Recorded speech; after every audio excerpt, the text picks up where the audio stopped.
नमस्कार दोस्तों, स्वागत है आपका एक बार फिर से हमारे इस YouTube चैनल पर द सनातन विद्या। दोस्तों, अगर आप भी अपनी लाइफ में कुछ नया सीखने की चाह रखते हैं तो इस चैनल को अभी सब्सक्राइब कर लें। घड़ी को भूलकर भी इस दिशा में न लगाएं, इससे फैलती है घर में नकारात्मकता। इसी के साथ हम जानेंगे दोस्तों कि आपको कैलेंडर कहां पर नहीं लगाना है, क्या गलती आपको नहीं करनी है, और साथ ही मैं आपको बताऊंगा कि अगर आपके घर में वास्तु दोष है तो कैसे आप जान सकते हैं और क्या उपाय कर सकते हैं जिससे कि वास्तु दोष दूर हो और आपके जीवन से परेशानियां खत्म हो जाएं। तो पूरी जानकारी के लिए इस वीडियो को अंत तक जरूर देखिएगा। दोस्तों, हम सभी के घर में घड़ी का प्रयोग किया जाता है। घड़ी जो बीते समय और आने वाले समय के बारे में हमें सूचित करती है। अगर हमारे जीवन पर सबसे ज्यादा किसी का प्रभाव पड़ता है तो वह है समय। हर किसी का समय एक जैसा नहीं होता। अच्छे और बुरे समय सभी के जीवन में आते रहते हैं। समय चक्र का चलना कायम ही रहता है। समय किसी के लिए नहीं रुकता।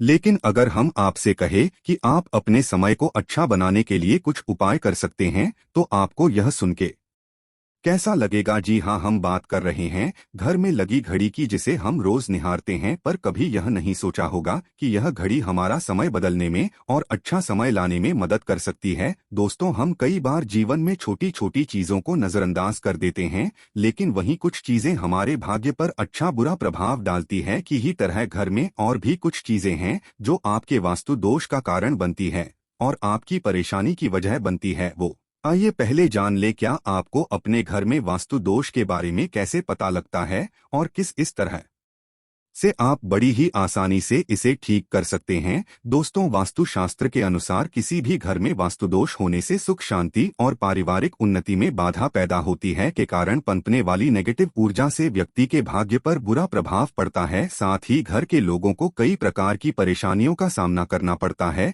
दोस्तों, शास्त्रों के अनुसार अगर हम ये छोटे मोटे उपाय कर लें तो अपने घर में नेगेटिव एनर्जी से छुटकारा पा सकते हैं। तो आइए जानते हैं, लेकिन उससे पहले दोस्तों आपसे रिक्वेस्ट है कि वीडियो को लाइक करें, अपने दोस्तों के साथ शेयर करें, और अगर आपने अभी तक चैनल को सब्सक्राइब नहीं किया तो सब्सक्राइब करके बेल आइकन जरूर प्रेस कर ले। दोस्तों, नंबर 1, जीवन में तरक्की पाने के लिए रोज पहली रोटी गाय को दें, पीपल को जल चढ़ाएं और चींटियों को शक्कर मिला आटा दे। तांबे के लोटे में जल व लाल चंदन मिलाकर रात को अपने सर के पास रखकर सो जाएं। सुबह उस जल को तुलसी को चढ़ा दें। ऐसा करने से आपकी परेशानियां धीरे धीरे दूर हो जाएंगी। नंबर 2, वास्तु के अगर आपके घर में तिजोरी है और आप उसके सामने शीशा लगा दे तो इससे धन में बरकत होती है। व्यापारी लोग अपने कैश बॉक्स के सामने शीशा लगाएं, इससे आपके ग्राहक बढ़ेंगे। दोस्तों, नंबर 3, झाड़ू पोछा कभी भी खुले में नहीं रखना चाहिए। इन्हें सदैव छुपाकर रखना चाहिए और झाड़ू कभी भी रसोई में नहीं रखनी चाहिए। नंबर 4, शौचालय का दरवाजा सदैव बंद होना चाहिए। मानना है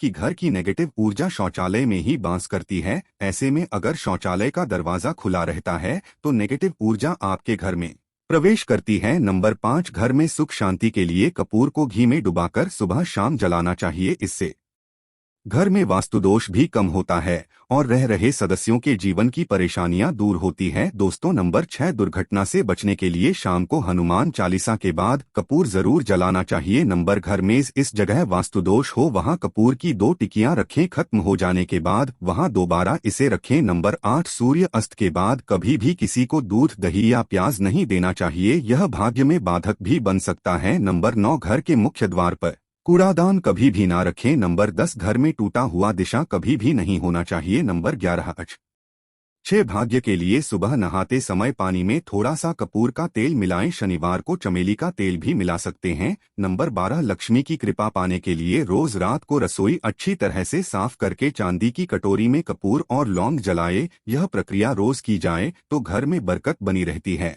और मां लक्ष्मी जल्द ही ऐसे घर से आकर्षित होती हैं। ऐसे घरों से नकारात्मकता सदैव दूर रहती है। दोस्तों, नंबर 13, घर के सोने वाले कमरे में पौधे नहीं लगाने चाहिए, इससे के ऊपर नेगेटिव प्रभाव हावी हो सकता है। नंबर 14, घर में पौधे लगाते समय पानी में सिंधा नमक डालें। सादे नमक का भी आप उपयोग कर सकते हैं, लेकिन दोस्तों ज्यादा फलदायी होता है। आपको शुभ फल जल्द ही प्राप्त होंगे। दोस्तों, घड़ी की सही दिशा आपके जीवन को भी सही रास्ता दिखाने में मदद कर सकती है। इसके अलावा कैलेंडर को किस जगह लगाना चाहिए और किस जगह पर नहीं, ये भी हम सबसे पहली बात जिसकी हम बात करेंगे वो है दोस्तों घड़ी का आकार यानी घड़ी की शेप। दोस्तों, वास्तुशास्त्र के अनुसार गोल आकार की घड़ियां अंडाकार घड़ी सबसे उत्तम मानी जाती है, पर आजकल देखा जा रहा है कि बाजार में कई प्रकार की घड़ियां मौजूद है जिसमें घर के सदस्य या भगवान की तस्वीरें और फोटो भी लगी होती है। लेकिन दोस्तों, आपको बता दें कि घड़ी के साथ तस्वीरें लगाना बिल्कुल भी सही नहीं है।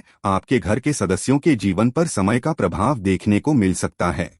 और भगवान की तस्वीर घड़ी में बिल्कुल भी नहीं लगानी चाहिए, क्योंकि भगवान की तस्वीर को रोज धूप दीप अगरबत्ती और पूजन की आवश्यकता होती है, और घड़ी तो कई महीनों तक धूल में पड़ी रहती है। इससे भगवान का अपमान होता है और ये शुभ नहीं माना जाता। हो सके तो घड़ी का आकार गोल और अंडाकार ही पसंद करे। घड़ी का या अंडाकार होना हमारी पृथ्वी के आकार को दर्शाता है। जोको और घड़ी में नुकीले कोने होते हैं और वास्तु के अनुसार नुकीली चीजें नेगेटिव ऊर्जा का संचार करती है। दोस्तों, अगली बार जिसका आपको ख्याल रखना है वो ये है कि घड़ी को स्वच्छ रखें, साफ सफाई का ध्यान रखें, धूल ना जमा होने दें और कहीं से भी घड़ी टूटी फूटी नहीं होनी चाहिए। दोस्तों, जैसा कि हम सभी चाहते हैं कि हमारे जीवन में सब अच्छा और बेहतर होता रहे, तो उसके लिए हम खुद को संभाले रखते हैं, नए कपड़े और आभूषण पहनते हैं। उसी प्रकार अपने घर की घड़ी को स्वच्छ और नए जैसा ही रखना चाहिए, यानी कहीं से भी टूटी फूटी नहीं होनी चाहिए। समय समय पर घड़ी पर चढ़ी धूल और जालों को साफ करते रहें, जिससे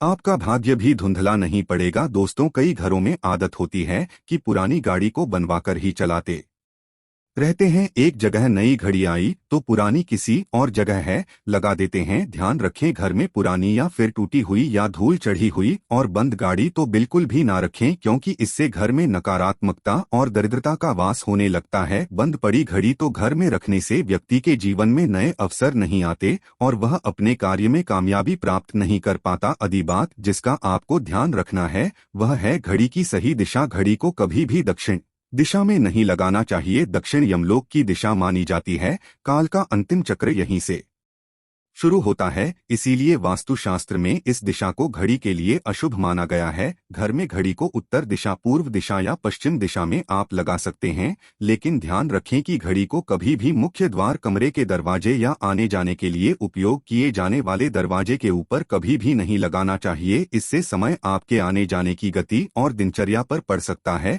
दोस्तों, घड़ी के साथ कैलेंडर का भी ध्यान रखें। जहां घड़ी समय का प्रतीक है तो वहीं कैलेंडर उससे जुड़ी तारीखों का लेखा जोखा बताता है। कैलेंडर को पूर्वी और उत्तरी दिशा की दीवार पर कभी भी नहीं लगाना चाहिए, ये इससे वास्तु दोष उत्पन्न होता है। और कृपया करके अपने घरों में नए कैलेंडर के साथ पुराना कैलेंडर कभी भी ना लगाएं। दोस्तों, और कैलेंडर दोनों ही आने वाले समय के सूचक है जो हमें आगे बढ़ने की प्रेरणा देते हैं। उन्हें समय के अनुसार ही लगाना चाहिए। इस बात का सदैव ध्यान रखें कि घड़ी का समय सदैव सही होना चाहिए। बहुत से लोगों की आदत होती है घड़ी का समय आगे या पीछे रखते हैं, तो ये गलती आप ना करें। समय सदैव सही रखें, इससे आपको कभी भी समय का कालचक्र और दुष्ट परिणाम प्राप्त नहीं होता। ये छोटा सा आप जरूर करके देखिए। दोस्तों, छोटी छोटी बातें हैं जिनका आपको ध्यान रखना है। दोस्तों, रखी हुई घड़ी और पुराना कैलेंडर आपके भाग्य को भी रुकावटों से भर देता है। इसीलिए वक्त के साथ आगे बढ़ते रहने के लिए घड़ी और कैलेंडर को बदलते रहिए। और कैलेंडर को कभी भी अपने सोने के कमरे में ना लगाएं, ना ही इसे कभी मुख्य द्वार पर टांगे। ये शुभ नहीं माना जाता। पुरानी घड़ी किसी दान में देना शुभ माना जाता है। इससे आपके जीवन से बुरा समय निकल जाता है। इसीलिए अगर आपके घर में कोई पुरानी घड़ी है जो टूटी फूटी ना हो और खराब ना हो तो वो आप किसी जरूरतमंद को दान में जरूर दें। आशा है कि आज की इस प्रस्तुति में बताई गई जानकारी आपको अच्छे से समझ आ गई होगी। वीडियो अच्छा लगा हो तो एक लाइक अवश्य कर दें। धन्यवाद वीडियो के अंत तक बने रहने के लिए।